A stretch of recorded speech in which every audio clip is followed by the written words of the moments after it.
कृष्णाय वासुदेवाय देवकी नंदनाय च नंदगोपकुमाराय गोविंदाय नमो नमः गोविंदाय नमो नमः गोविंदाय नमो नमः जय श्री कृष्ण चैतन्य प्रभु नित्यानंद अद्वैता गदाधर श्रीवासादि गौर भक्तवृंद हरे कृष्णा कृष्णा कृष्णा कृष्णा हरे हरे कृष्णा कृष्णा हरे हरे हरे राम हरे राम राम राम हरे हरे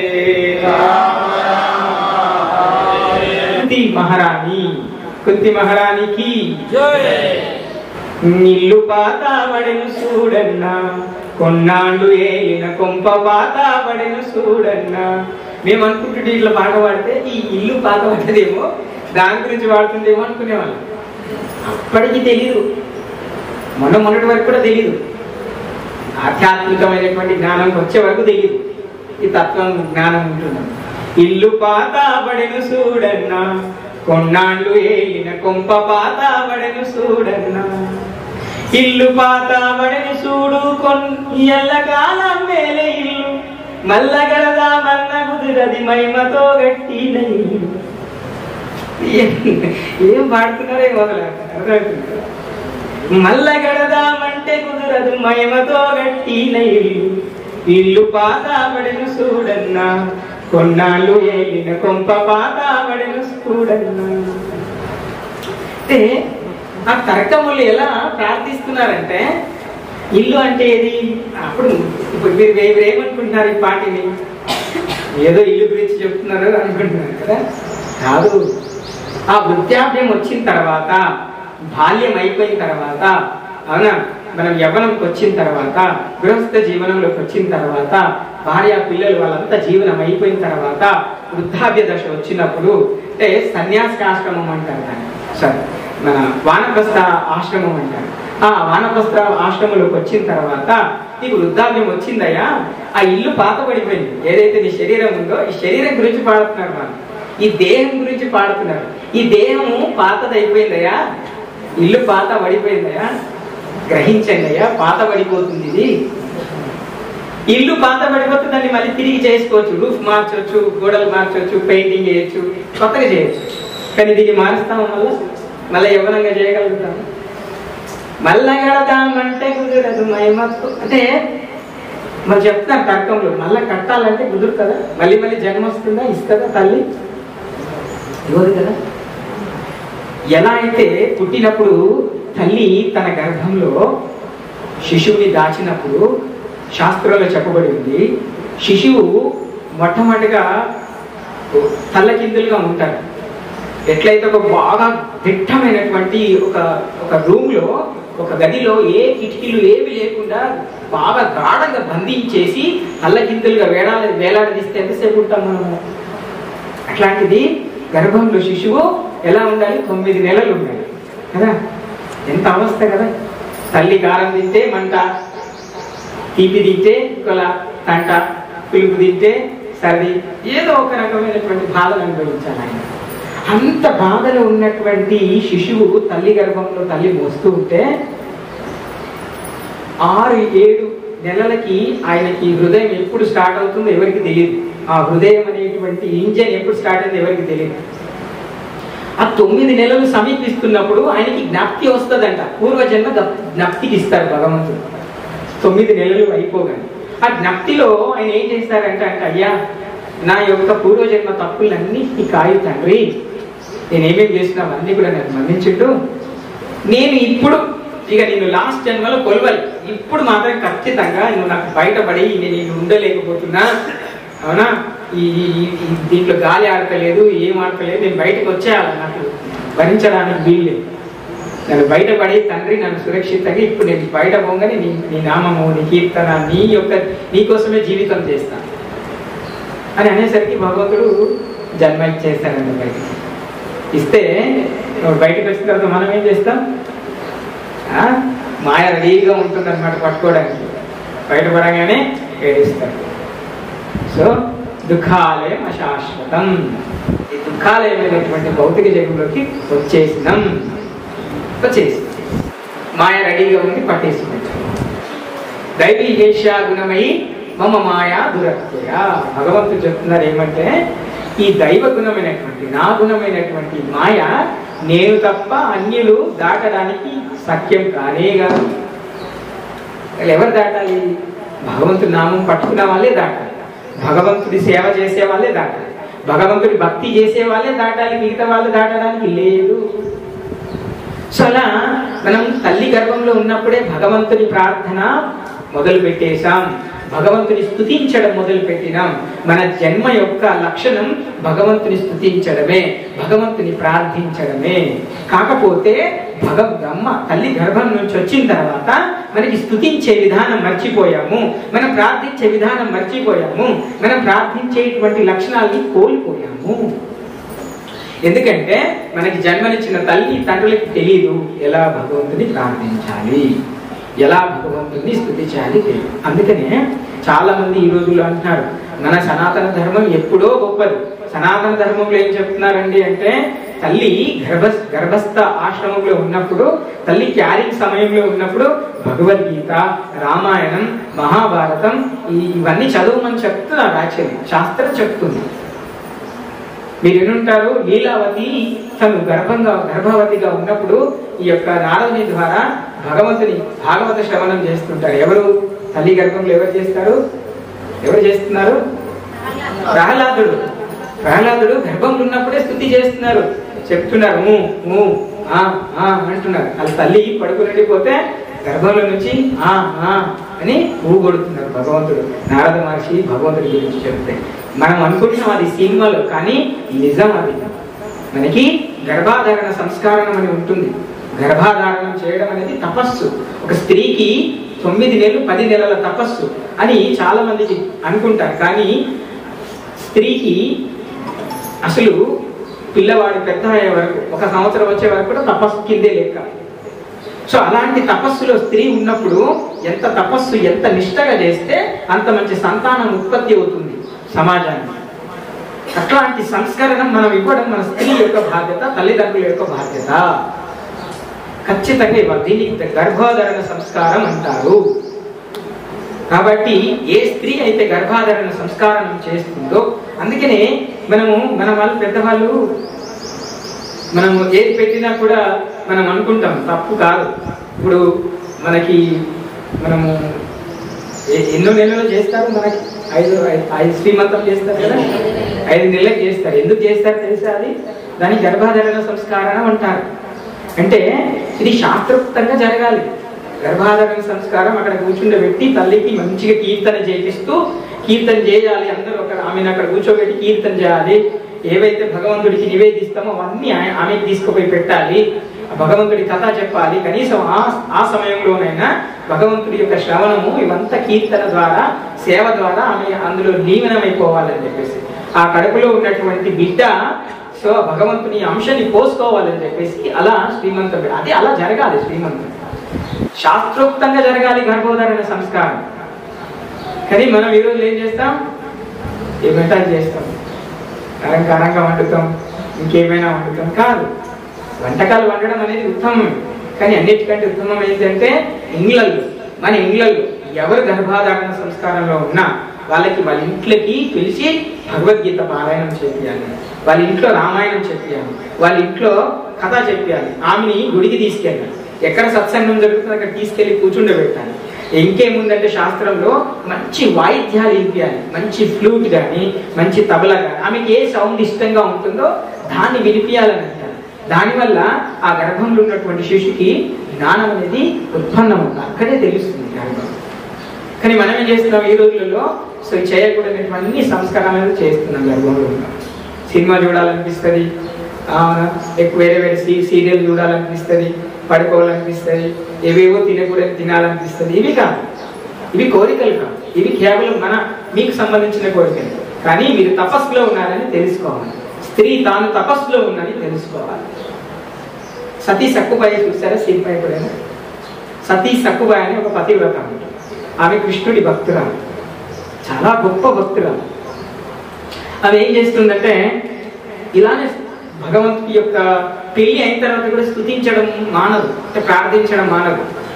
భగవంతుడు తను అత్తవారింటికి వెళ్ళినా కూడా కృష్ణుని తీసుకుపోతుంది. వెంట తీసుకుపోయి ఏం చేస్తుంది? ఎప్పుడు ఆరాధన చేస్తూ ఉంటుంది. కానీ భర్త అర్థం చేసుకుంటారు, తను ఏం చేయట్లేదు కదా, తప్పు, భగవంతుని ఆరాధిస్తుంది, చాలా మంచిది అని చెప్పి. కానీ వాళ్ళ అత్త అవుతుంటుందా? బాగా వెయ్యాలి, నువ్వు ఏదో మంత్రం తీసుకొచ్చినావు, ఏమో చేస్తున్నావు, ఏమేమో చదువుతున్నావు అని. సో ఆమెని బాగా నిందిస్తూ ఉంటుంది.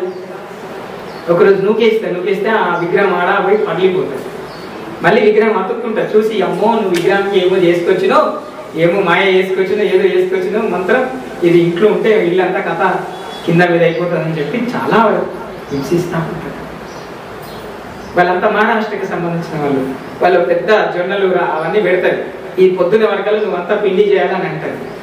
అవును, మనం కిలో జొన్నలు చేయాలంటే మన వల్ల కాదు, 2-3 సంచులు అక్కడ పెట్టి ఇదంతా మీరు చేయాలంటే నూకేసిపోతుంది ఆ రూమ్లో. అప్పుడు భగవంతుని స్తుతిస్తూ ఉంటుంది, భగవంతుని ప్రార్థిస్తూ ఉంటుంది. సో అప్పుడు భగవంతుడు వచ్చి ఆమె పడుకుండిపోతే అంత పిండి కూడా చూపేస్తాడు. ఒకరోజు అక్కడ భగవంతుడికి బ్రహ్మోత్సవాలు అవుతా ఉంటాయి.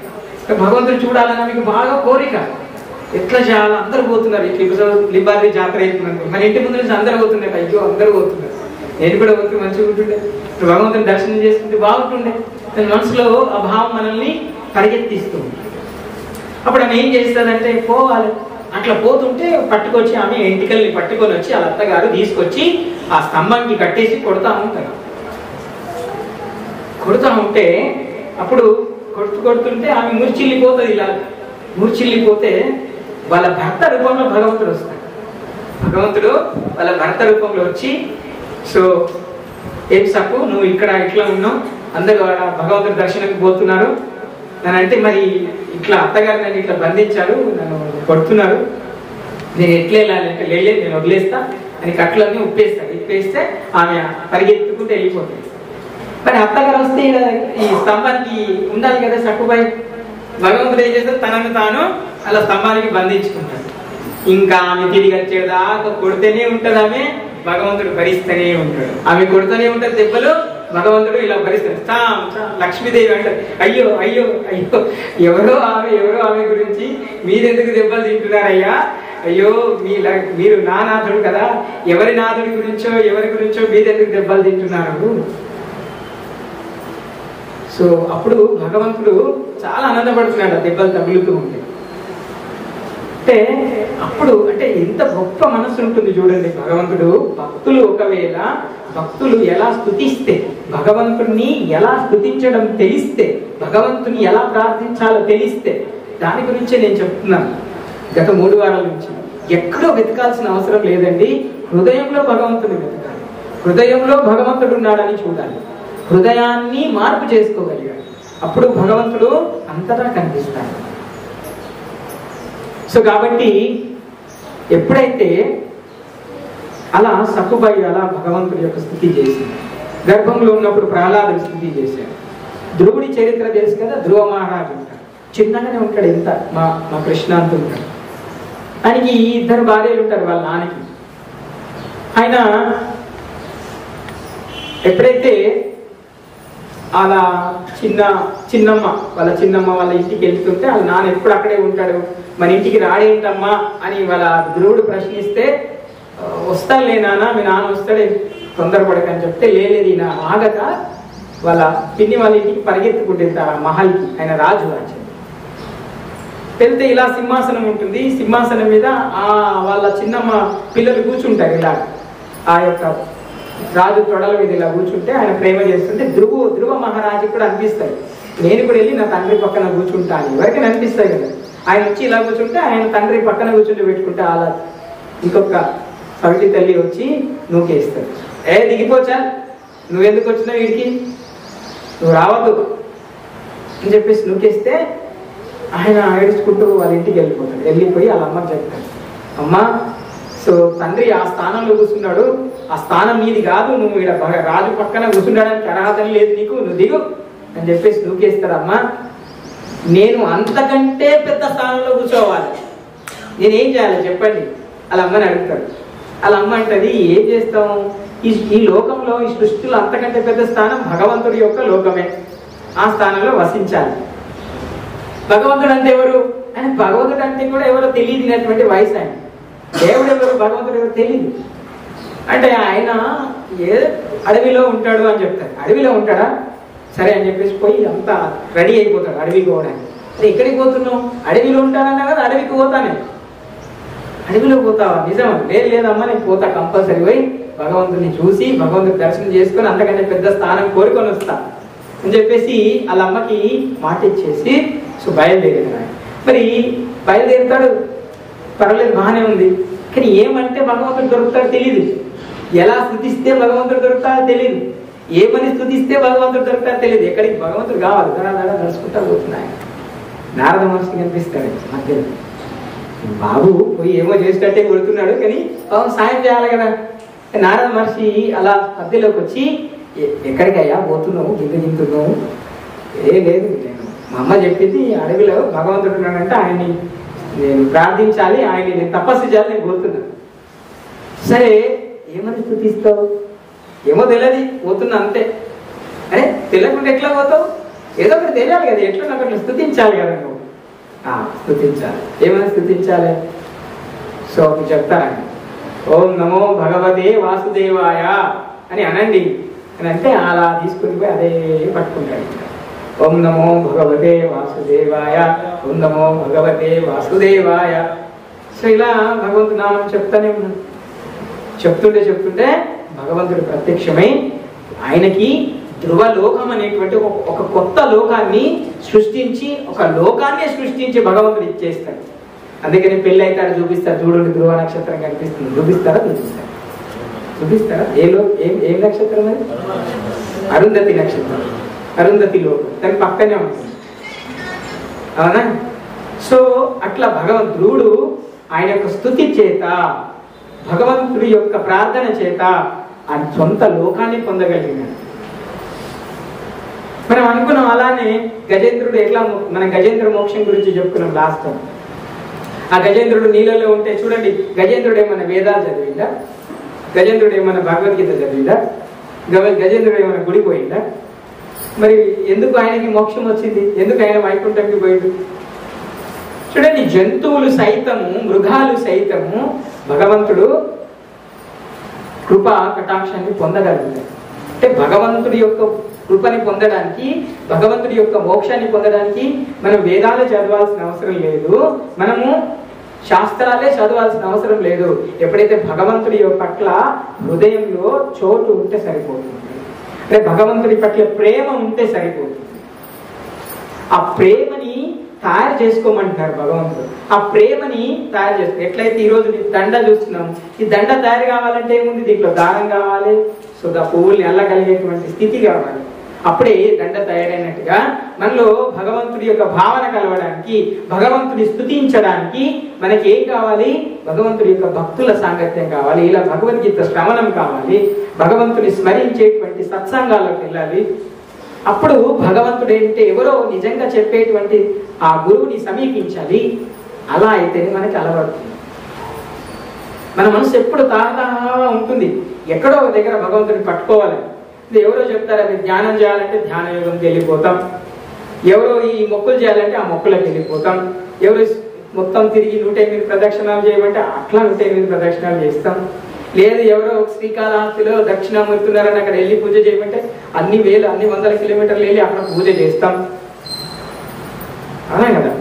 సో ఇవన్నీ చేయడానికి ఎందుకు, ఏం కోసం చేస్తాం మనము అంటే భగవంతుడిని ఎట్లా ప్రార్థించాలో మనకి తెలియక, ఎట్లా భగవంతుని పట్టుకోవాలో తెలియక, ఎట్లా భగవంతుని స్తుతించాలో తెలియక అందరూ మనల్ని ఇటు చేయి అటు చేయి ఇంకా మనల్ని క్యాచ్ చేస్తాడు భగవంతుడు బాగా చాలా మంది. నీకు ఇది ఉందయ్యా, నువ్వు వెళ్ళి ఆ పూజ చేయాలి అంటాడు. అవునా? టన్నుల కొద్ది భస్మని భగవంతుడిని పోయాలి, దమ్ము తీసుకోకుండా నీళ్ళు పోయాలి, అవునా, పాలు పోయాలి. సరే పోయొద్దని శాస్త్రంలో లేదు. భగవంతుడు అభిషేక ప్రియుడు, భగవంతుని స్తుతించడం ఒక్కొక్కరికి ఒక్కొక్క రకంగా సాధ్యమవుతుంది. అదన్నీ చేయాలి. సో ఎప్పుడైతే భగవంతుని స్తుతించేటువంటి విధానం ఎలా ఉంటుంది, సో మనము తెలుసుకోవడానికి ప్రయత్నం చేస్తాం. ఇలా అందరూ ప్రయత్నిస్తున్నారు. అవునా? అదేవిధంగా మీరు చూస్తే కనుక కుంతీదేవి ఎవరు? పాండవుల తల్లి. పాండవులకి ఎంతమంది తల్లులు? ఇద్దరు. ఎవరు? Madri, Kunti. Very good. So ఎప్పుడైతే మనం మహాభారతం గురించి చెప్పుకునే సందర్భం వచ్చినప్పుడు మధ్య మధ్యలో నేను భాగవతం గురించి కూడా చెప్తాను. ఎప్పుడైతే మన క్లాస్ స్టార్ట్ అయినప్పుడు భాగవత శ్రవణం కూడా ఉంటుంది. సో భాగవతాన్ని కూడా రంగరించి దాంట్లో చెప్పడానికి ప్రయత్నం చేస్తుంటాం ఎప్పుడైనా. సో ఇంకా మన కథ స్టార్ట్ కాలేదు, ట్రయల్ నడుస్తుంది. సో ఈ కుంతీదేవి కృష్ణునికి చాలా శక్తులు ఉన్నాయి, అంతరంగిక శక్తులు. సో కృష్ణునికి సంబంధించినటువంటి అనేక శక్తులలో కుంతీదేవి విజయానికి కూడినటువంటి శక్తి అన్నమాట.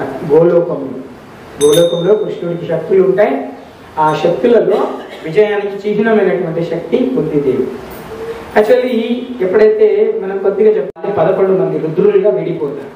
శివుడి నుంచి అంశాలు వచ్చి 11 మంది రుద్రులుగా విడిపోతారు ఈ ప్రపంచంలో, ఈ సృష్టిలో. ఆ 11 మంది రుద్రుల నుంచి మళ్ళీ అంశాలు విడిపోతారు. ఏవిధో కాలభైరవుల్లాగా విడిపోతారు. కాలభైరవులు రుద్రుల నుంచి వస్తారు. ఈ ఏకాదశి రుద్రులు అంటారు. ఈ ఏకాదశి రుద్రులందరూ కూడా శివుడి నుంచి వస్తారు. సో కాబట్టి ఇలా సృష్టిలో భగవంతుడి యొక్క ఆచరణం అనేది సంభవం అవుతుంది. ఇంకా శివుడిని అయితే స్తుతించిన వాళ్ళు ఎంతో మంది ఉన్నారు, ఎన్నో రకాలు. ఇలా కుంతీదేవి ఏమని స్తుతిస్తుంది అంటే తనకి కష్టాలు రావాలని స్తుతిస్తుంది. తన కష్టంలో ఉంటేనే భగవంతుడా నువ్వు ఉంటావని చెప్పేసి స్తుతిస్తుంది. కాబట్టి కుంతి మహారాణి యొక్క గొప్పతనం ఏంటంటే మనం ఎంతో మందిని ఎన్నో రకాలుగా స్తుతిస్తుంటాం. అవునా? నాకు ఇదే కావాలి, నాకు అదే కావాలి, నాకు సుఖం కావాలి అనుకుంటాం. కానీ కష్టంలోనే భగవంతుడు ఉంటారని తెలుసుకొని కుంతీదేవి మాకు కష్టాలు ఇవ్వండి కృష్ణ, మాకు కష్టాల్లో మీరున్నారు, మా కష్టాలు మీరు కంప్లీట్ గా తొలగిస్తారు, కష్టం వచ్చినప్పుడల్లా మీరున్నారు. కాకపోతే ఈ రోజు మమ్మల్ని ఈ రాజ్యంలో వదిలేసి వెళ్ళకండి అని చెప్పేసి రథానికి అడ్డుపడి కుంతీదేవి కృష్ణుని ప్రార్థిస్తుంది. కుంతి మహారాణి ప్రార్థనలు వింటుంటే మనస్సు అంతా కూడా చెలించిపోతుంది. సో కుంతి మహారాణి యొక్క ఇంకా కుంతి ఏమనుకుంటుంది అంటే అయ్యో కృష్ణుడు ఎక్కడ సిగ్గుపడతాడో, ఎందుకంటే కృష్ణుడు మా యొక్క మేనల్లుడు కదా, నేను అత్త అనుకొని నా వయసుకి రెస్పెక్ట్ ఇస్తూ ఎక్కడ ఇంకా మొహమాట పడుతున్నాడో అని చెప్పేసి ఆమె ఇలా మొహమాట పడుతూనే కీర్తిస్తుంది. ఇంకా ఎలాంటి మొహమాట పెట్టుకోకుండా మీరు మమ్మల్ని వదిలేసి వెళ్ళకండి అని సో కృష్ణుని ప్రార్థిస్తాము. మీరు చూసారనుకోండి, కృష్ణుడు ఆ యొక్క ఈ పాండవుల వంశంలో చివరిగా ఎవరున్నారు? పరీక్షిత్ మహారాజు రేవతి గర్భంలో ఉంటారు. ఆ రేవతి గర్భంలో చిట్ట చివరి పాండవుల అంశ అయినటువంటి పరీక్షిత్ మహారాజు కూడా గర్భంలోని స్తుతిస్తారు భగవంతుణ్ణి. ఎవరైతే అశ్వత్థామ ఉంటారు, అవునా, దుర్యోధన ఎవరు అయినా గురువు. సో పాండవుల గురువు ఎవరు?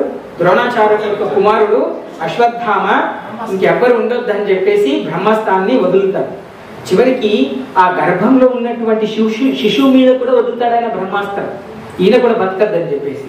అప్పుడు ఆ రేవతి బాగా ప్రార్థిస్తుంటారు కృష్ణుని, అయ్యా మరి నేనేం చేయాలి, ఇంకా నేను ఆపేటట్టు లేను, నా స్థితి ఎక్కడికి ఎదురలేదు, నేను ఇంతలావు ఈ యొక్క పుట్టని పెట్టుకుని ఎటు కదలాలి, ఎటు పరిగెత్తలేదు, కృష్ణ నీవే శరణం, కృష్ణ నీవే రక్ష అని అంటున్నప్పుడు కృష్ణుడు అంగుష్ట మాత్ర పరిమాణేన భగవంతుడు ఏం చేస్తున్నారు, అంగుష్ట మాత్ర పరిమాణం, ఈ యొక్క బొటనవేలు యొక్క సైజు లోపల ఆమె గర్భంలో వెళ్ళి పరీక్షిత్ మహారాజుకి వచ్చేటువంటి ఆ బ్రహ్మాండం నుంచి వచ్చేటువంటి అంత వేడిని, ఆ వేడినంతా కూడా తను తీసుకొని పరీక్షిత్ మహారాజుని కూడా రక్షిస్తున్నారు. ఆ అంగుష్ట మాత్ర పరిమాణంలో ఉన్నప్పుడే పరీక్షిత్ మహారాజు భగవంతుణ్ణి చతుర్భుజముఖుడిగా దర్శించుకుంటారు. 4 భుజాలు విష్ణువులాగా సంపూర్ణమైనటువంటి ఆ యొక్క రూపాన్ని చిన్నప్పుడే పరీక్షిత్ మహారాజు దర్శించుకుంటాడు.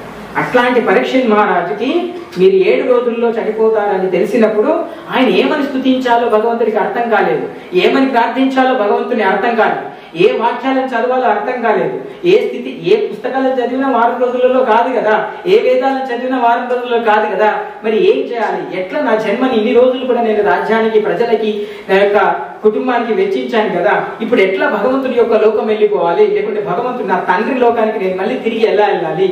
బికాస్ ఆ పరీక్షిత్ మహారాజు విష్ణువుకి చాలా గొప్ప భక్తుడు కదా, మరి వెళ్ళి నేను కృష్ణుడి యొక్క మళ్ళీ గోలోకంలో ఎలా వెళ్ళిపోవాలంటే వారి యొక్క గురువుల యొక్క కోరిక మేరకు ఈ యొక్క భాగవత శ్రవణం చేస్తాను. ఈ భాగవత శ్రవణం 7 రోజులు 7 పగళ్ళు 7 రాత్రులు నిద్ర లేకుండా శ్రవణం చేయడం వల్ల సో భగవంతుడి యొక్క కేవలం శ్రవణమే చేస్తాడు, ఏం స్తుతించడు, ప్రార్థించడు. అట్లాంటి సో అట్లాంటి శ్రవణం వల్లనే, కేవలం వినడం వల్లనే ఆయనకి గోలోకమైనటువంటి ఆ స్థానం దొరుకుతుంది. సో కాబట్టి మనం అందరము అంటే ఎన్ని స్థితులు కల్పించారు చూడండి. ఒకవేళ నాకు స్తుతించే శక్తి లేకపోయినా, ఒకవేళ నేను చదువుకునేవాడిని కాకపోయినా, నాకు స్తుతించడం రాకపోయినా, ప్రార్థించడం రాకపోయినా, పుస్తకాల్లో రాసింది రాయడం నాకు చదవడం రాకపోయినా పర్లేదు, మీరు కేవలం వింటే చాలు. అందరు అనుకుంటారు కదా, మేము భగవద్గీత ప్రచారం చేయడానికి పోతుంటే మాకు చదవరాదు అయ్యా, మేము ఆడబెట్టుకుంటాం ఇంట్లో అని. కానీ అంటే కేవలం చదివితే అయిపోతుంది. ఒకసారి చైతన్య మహాప్రభువు ఏదో ఊరు వెళ్ళారంట, వెళ్తుంటే అక్కడ ఆ భగవద్గీతని పట్టుకుని ఒక ఆయన ఏడుస్తున్నారు. ఇట్లా ఆ అట్టని చూస్తూ ఇలా ఈ ఫ్రంట్ పేజ్ ఇలా చూస్తూ ఏడుస్తా ఉన్నారంట. అప్పుడు చైతన్య మహాప్రభు వెళ్ళారు, వెళ్ళి అడుగుతున్నారు, ఎందుకయ్యా నువ్వు ఏడుస్తున్నావు ఇట్లా, అప్పుడు భగవద్గీతని పట్టుకుని అలా ఎందుకు ఏడుస్తున్నావు? అప్పుడు ఆయన ఏం సమాధానం చెప్తారు, ఏడుస్తూనే ఉన్నారు. ఎందుకు ఏడుస్తున్నారు ఆయన చివరికి చెప్తున్నారంట, మా గురువు చెప్పారు మీకు చదవరాదు కదా, చదువు రాదు ఏమి రాదు, కనీసం ఇక్కడ ఎవరైనా భగవద్గీత గురించి చెప్దామంటే కూడా చెప్పేవాళ్ళు లేరు. కానీ ఈ అట్ట మీద చూస్తున్నారు కృష్ణుణ్ణి, అర్జున్ని. అసలు భగవంతుడు ఎంత కరుణామయుడయ్యా, ఆయన సృష్టినే నడిపిస్తాడు, ఆయన అర్జునుడి రథం ఎట్లా నడిపిస్తున్నాడు చూడండి.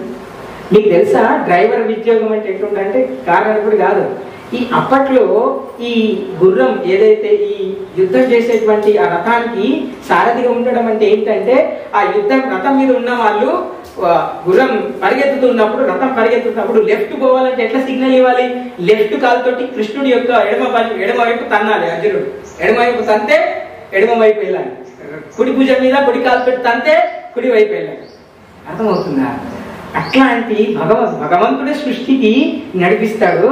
అట్లాంటిది అర్జునుడు యొక్క రథం నడిపిస్తూ ఇటు దంత ఇటు, ఇటు రైట్ దంత రైట్, లెఫ్ట్ దంత లెఫ్ట్, ఎంత కరుణమయ, ఎంత గొప్ప గుణమయ అనేది నిజంగా అని అది అర్థం చేసుకొని ఏడుస్తున్నారంట. సృష్టిలో భగవంతుడా అన్నిటికీ మూలం నువ్వే కదా, అట్లాంటి నువ్వు ఎవరు ఉండాలనుకుంటారు చెప్పండి? డ్రైవర్కి ఎవరైనా ఉండాలనుకుంటారు? నేను ఒక కోటేశ్వరుని అనుకోండి, నేను డ్రైవర్కి ఉండాలనుకుంటాను ఎక్కడైనా, ఎవరికైనా? మామూలు కోటీశ్వరులం అయితేనే మనం ఒకరి దగ్గర దాసులుగా ఉండడానికి మనం ఇబ్బంది పడుతున్నప్పుడు, ఈ సృష్టినే సృష్టించినటువంటి భగవంతుడు మరి ఆయన యొక్క భక్తుడి కోసం డ్రైవర్గా ఉండొచ్చు, ఆయన భక్తుడి కోసం ఆయన కూర్మావతారం ఎత్తొచ్చు, ఆయన భక్తుడి కోసం నరసింహావతారం ఎత్తొచ్చు, ఆయన నమ్ముకున్నటువంటి భూదేవిని రక్షించడం కోసం ఆయన మత్స్యావతారం ఎత్తొచ్చు, ఆయన ఈ సృష్టి కోసం రచించబడిన వేదాలను రక్షించడానికి సో అవునా ఈ వరాహ అవతారం ఎత్తొచ్చు, అవునా? సో ఈ యొక్క ఏదైతే అమృతం వచ్చిందో అందులో నుంచి విషం వస్తే శివుడికి ఇచ్చేసి దాంట్లో యొక్క అమృతాన్ని పంచడానికి మోహిని అవతారం ఎత్తొచ్చు, అవునా?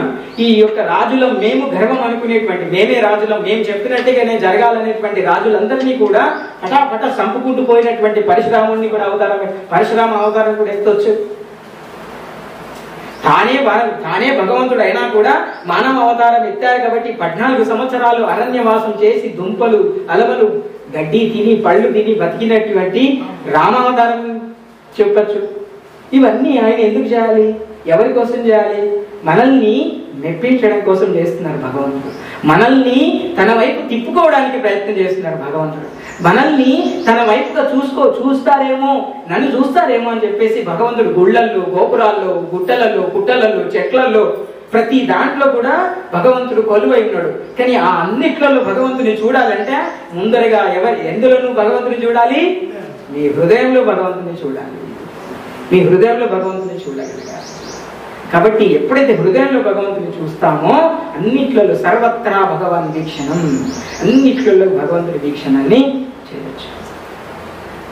అందుకనే ఆ కుంతిదేవి చెప్తున్నారు, బృందావనమది ఎందులవయ్యా వెగిరమిషురా గోవింద, బృందావనముల ఎందునవయ్యా వెగిరమిషురా గోవింద, సుందర రూపము కుంద జనార్దన, సుందర రూపము కుంద జనార్దన, సరగుణ సవరించు నినంద, బృందావనముల ఎందునవయ్య వెగిరమిషురా గోవింద, వెగిరమిషురా గోవింద. ఎంతమంది వాడుతున్నాయి? యాడున్నావయ్యా బృందావనంలో, యాడుంటావు? ఇక్కడికి రండి తొందరగా. సుందర రూపము ఇక్కడ చెప్తున్నారు కుంద జనార్దన. ఇంకేమని చెప్తున్నారంటే ఆమె ఇంకేమని చెప్తున్నారంటే ఇది నాకైతే బాగా నచ్చుతుంది ఈ పదం. ఏమని? ఎన్ని చదివి నన్ను సున్ననే గాని నిన్ను కనులతో చూడనయా. ఏమంటున్నారు? ఎన్ని చదివితే ఏంది లాభం? ఇప్పుడు నేను ఎంత శాస్త్రం చదివినాను, భాగవతం చదివేసినాను, చైతన్య చరిత్రం చదివి, ఇంకేమో చదువుతున్నాను. ఏం చదివినా ఏం లాభం? నాలో లోపల హృదయంలో భగవంతుడు అనే భావన లేనప్పుడు, ఇతరుల్ని కూడా నా తోటి వారిని కూడా సమానంగా గౌరవించినప్పుడు, తోటి వారితో సమానంగా మాట్లాడినప్పుడు, వారికి మర్యాదపూర్వకమైనటువంటి మాటలు నేను ఇవ్వనప్పుడు, నేను ఎన్ని శాస్త్రాలు చదివితే ఏంటి లాభం? నా పక్కనున్న వారిలోనే నేను భగవంతుని చూడనప్పుడు, నా పక్కనున్న వారిని వదిలేయండి, నా హృదయంలోనే భగవంతుని చూడలేని స్థితిలో నేను ఉన్నప్పుడు, ఎన్ని చదివి నన్ను సున్ననే గాని నిన్ను కనులతో చూడనయా, నిన్ను చూచుటకు సన్నని త్రోవ, హరే కృష్ణ, నిన్ను చూచుటకు సన్నని త్రోవ, చిన్నగా తెలుపుమి సద్భావ, బృందావనముల ఎందునవయ్యా వెగిరమిషురా గోవింద. మళ్ళీ ఏం చెప్తున్నాను చూడండి. అన్నదమ్ములను ఆలు పిల్లలను చూసి మురసినో దేవా. ఈ రోజులు మీరు అనుకుంటుండొచ్చు, నిజమే, నా కొడుకుల్ని చూసి నా ఆలు పిల్లల్ని చూసి మురుస్తున్నాను. అన్నదమ్ములను ఆలు పిల్లలను చూసి మురసినో దేవా, నిన్ను చూచు ఏమని చెప్తున్నామే? ఎన్ని చూసిన ఎంతమంది ఉన్నా కూడా నువ్వు ఇచ్చే తృప్తి ఉంది చూడు, నిన్ను చూస్తే నా కళ్ళకు వచ్చేటువంటి హాయి ఉంది చూడు, నీ మాట పలికితే నా నోటికి వచ్చేటువంటి ఆనందం ఉంది చూడు, నీ మాట వింటే నా చెవులలో రసం పోసిన అమృతం పోసినటువంటి ఆనందం ఉంది చూడు. ఆ సుఖం నేను నీ ద్వారానే ఎరగగలుగుతాను. ఆ సుఖాన్ని నీ నామం వింటేనే నేను ఎరగగలుగుతాను.